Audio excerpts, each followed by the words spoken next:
Hi friends, welcome to my channel. അപ്പോൾ ഇന്നാണ് എൻ്റെ ഫിസിക്സിൻ്റെ പ്രാക്ടിക്കൽ ലാബ് എക്സാം. അപ്പോൾ ഞാൻ ഇന്നലെ കുറച്ചൊക്കെ നോക്കി, ഇന്ന് രാവിലെയും കുറച്ചൊക്കെ നോക്കിയിട്ടുണ്ട്. അപ്പോൾ ഞാൻ ഇതിലൂടെ കഴിഞ്ഞിട്ട് ഹെലിക്കൽ സ്പ്രിങ്ങിൻ്റെ ക്ലാസ് ഞാൻ കണ്ടിട്ടില്ലായിരുന്നു. അത് ഞാൻ മര്യാദയ്ക്കൊന്നും ചെയ്ത് നോക്കിയിട്ടില്ല. അപ്പോൾ അതിൻ്റെ ക്ലാസ്സായിട്ട് ഞാൻ രേഖാസ് ഫിസിക്സ് എന്ന് പറഞ്ഞൊരു യൂട്യൂബ് ചാനലിൻ്റെ ക്ലാസ്സാണ്. ഈ ടീച്ചർ മര്യാദയ്ക്കൊക്കെ എല്ലാം കോൺസെപ്റ്റ് ഓറിയൻറ്റഡായിട്ട് പഠിപ്പിക്കുന്നുണ്ട്. ഞാൻ അതിൽ നിന്നും നോട്ടൊക്കെ ഉണ്ടാക്കി ടീച്ചർ പഠിപ്പിക്കുന്ന പോലെയൊക്കെ തന്നെ പഠിച്ച്. പിന്നെ ഞാൻ സിമ്പിൾ പെൻഡുലാണ് നോക്കിയത്. സിമ്പിൾ പെൻഡുലം ഉണ്ടെന്നാണ് പറഞ്ഞത്. പക്ഷേ സ്കൂളിൽ എത്തിക്കഴിഞ്ഞപ്പം ഞങ്ങൾ ഈവനിങ് ബാച്ചായിരുന്നു, ആഫ്റ്റർനൂൺ ബാച്ച്. അപ്പം രാവിലത്തെ ബാച്ച് കഴിഞ്ഞ് ഇറങ്ങിക്കഴിഞ്ഞപ്പോഴാണ് ഞങ്ങൾ കയറിയത്. അപ്പം അവർ പറഞ്ഞു സിമ്പിൾ പെൻഡുലം വച്ചിട്ടില്ല എന്ന് പറഞ്ഞു. അപ്പോൾ പിന്നെ ഞാൻ വെറുതെ നോക്കിയെന്നേ ഉള്ളൂ. ഇപ്പോൾ സമയം 11:30 ഞാൻ ഏകദേശമൊക്കെ ഓൾമോസ്റ്റ് പഠിച്ചിട്ടുണ്ട്. അപ്പോൾ ഗിവ ക്വസ്റ്റ്യൻസ് 1 ഇയർ മുമ്പെങ്ങാണ്ട് അപ്ലോഡ് ചെയ്തിട്ടുണ്ടായിരുന്നു. ഞാനപ്പോൾ അതും കൂടെ നോക്കിയിട്ടാണ് പോയത്.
അപ്പോൾ സ്കൂളിൽ പോകാൻ ഓൾമോസ്റ്റ് ടൈമൊക്കെ ആയി. അപ്പോൾ ഞാൻ എല്ലായിടത്തും പാക്ക് ചെയ്ത് വെക്കുവാണ്.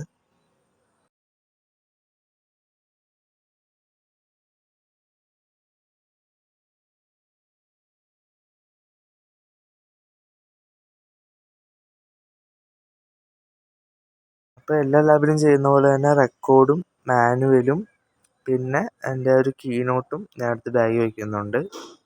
റെക്കോർഡിനകത്ത് ഓൾമോസ്റ്റ് എനിക്ക് എല്ലാം സൈൻ കിട്ടിയായിരുന്നു, സീലും വെച്ചിട്ടുണ്ട്.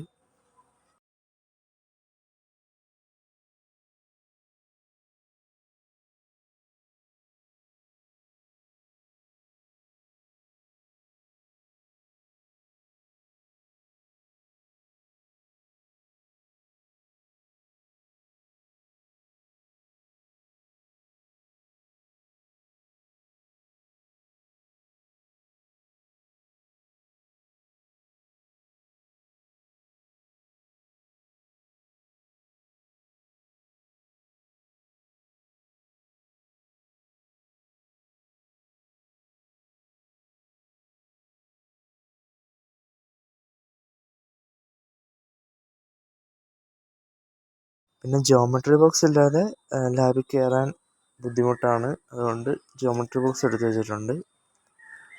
അതിനകത്തും വലിയ സാധനമൊന്നുമില്ല. ഞാൻ ഇവിടുന്നൊക്കെ പെറുക്കി ഓരോന്നെടുത്ത് വെക്കുകയാണ്.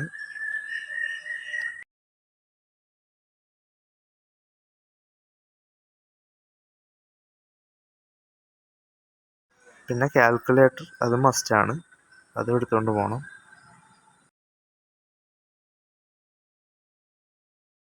അപ്പോൾ ടൈമായി, അപ്പോൾ പോയിട്ട് വന്നിട്ട് കാണാം.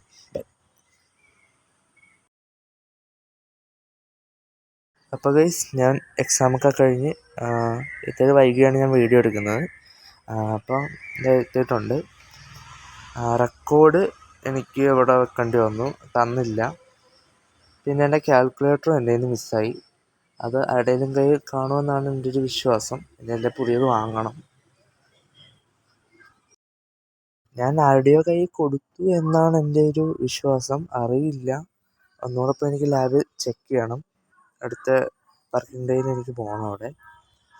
അപ്പം ലാബിനെക്കുറിച്ച് പറയുവാണെങ്കിൽ എനിക്ക് സെക്ഷൻ എയിൽ മൊമെൻ്റ് പവറും സെക്ഷൻ ബിയിൽ ഓംസ് ലോയും ആണ് എനിക്ക് ചോദിച്ചത്. അപ്പം ഞാൻ തന്നെ ആദ്യം ഓംസ് ലോ ആണ് ചെയ്തത്. ഓംസ് ലോ എനിക്ക് റെസിസ്റ്റൻസ് ഓഫ് ദ വയറാണ് കണ്ടുപിടിക്കാനുണ്ടായിരുന്നത്. സിമ്പിളായിരുന്നു ലാബ്. ബാക്കി കഴിഞ്ഞ എല്ലാ ലാബിനെ അപേക്ഷിച്ച് ഏറ്റവും സിമ്പിൾ ഫിസിക്സ് ആയിരുന്നു എനിക്ക്. പക്ഷേ വന്ന ഇൻവിജിലേറ്ററും വലിയ കുഴപ്പമില്ലായിരുന്നു. ഞാൻ വിചാരിച്ചു ഇത്ര സ്ട്രിക്റ്റ് ആയിരിക്കുമെന്ന്. പക്ഷേ ടീച്ചറും പാവമായിരുന്നു. ബാക്കിയുള്ള മാത്സും കെമിസ്ട്രി ലാബിലൊക്കെ ഇൻവിജിലേറ്റേഴ്സിനെക്കാളിലും ഇത്തിലൂടെ നല്ലൊരു ടീച്ചറായിരുന്നു എനിക്ക് ഫിസിക്സിന് വന്നത്. ഓംസ് ലോയിൻ്റെ വാല്യൂ എനിക്ക് 2 കോയിൻസൈഡ് ചെയ്ത് വന്നു. എനിക്ക് 0.4ഉം 0.4 2 പ്രാവശ്യം വന്നു. അപ്പോൾ അത് ഞാൻ ടീച്ചറിനെ കാണിച്ചപ്പോൾ ടീച്ചർക്കും അതേ വാല്യൂ തന്നെ കിട്ടിയത്. പിന്നെ ഒന്നുകൂടെയൊക്കെ മാറ്റി എഴുതി ഞാൻ ഒന്നുകൂടെ ചെയ്തു. പിന്നെ മൊമെൻ്റ് വാറിൻ്റെ കേസ് പറയുമ്പോൾ മൊമെൻ്റ് വാർ ഈസി ആയിട്ട് ചെയ്തു. അതും എല്ലാവർക്കും ഈസി ആയിട്ടുള്ള എക്സ്പെരിമെൻ്റാണ്. അപ്പം മൊത്തത്തിൽ ഈസി ആയിരുന്നു ഫിസിക്സ് ലാബ്. നിങ്ങൾക്ക് എങ്ങനെ ഉണ്ടായിരുന്നു കമൻറ്റ് ചെയ്യൂ. അപ്പോൾ അടുത്ത വീഡിയോ കാണും വരെ ബൈ ഗൈസ്.